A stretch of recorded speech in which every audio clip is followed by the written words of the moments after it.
Dans la grande famille du traitement automatique du langage, il y a un point clé, c'est comment transformer les mots en chiffres.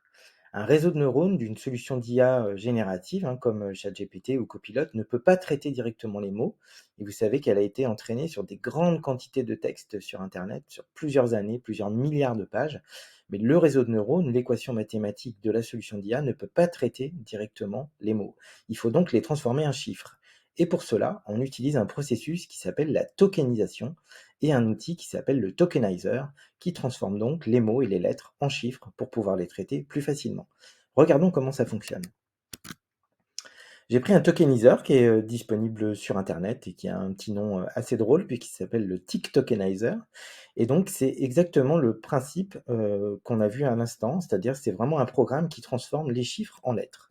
Et donc si je commence à taper quelque chose, découvrons comment fonctionne la tokenisation, et ben vous voyez que dans la fenêtre dans laquelle j'ai tapé un texte qui a du sens, à droite, on voit que le texte a été découpé en petits bouts qui ne correspondent pas à des mots. Vous voyez découvrons, il y a le petit D majuscule et accent aigu C. Tout ce qui est en couleur en fait est un token différent.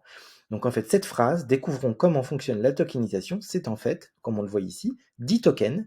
Et ces tokens-là, pour pouvoir être traités par l'équation mathématique du réseau de neurones, est transformés en chiffres, comme on le voit ci-dessous. Donc le D majuscule, c'est le chiffre 35.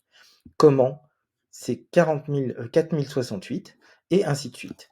Donc cette tokenisation, c'est un élément clé pour pouvoir traiter les textes en fait dans les modèles de langage.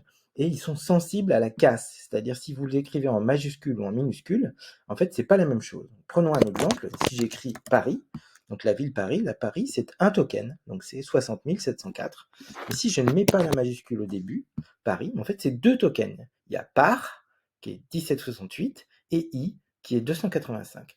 Donc voilà comment fonctionne la tokenisation. C'est un élément clé pour transformer les mots en chiffres et pour pouvoir faire en sorte que le réseau de neurones puisse les transformer et les apprendre. C'est sur la base de ces tokens qu'il va faire son modèle d'apprentissage.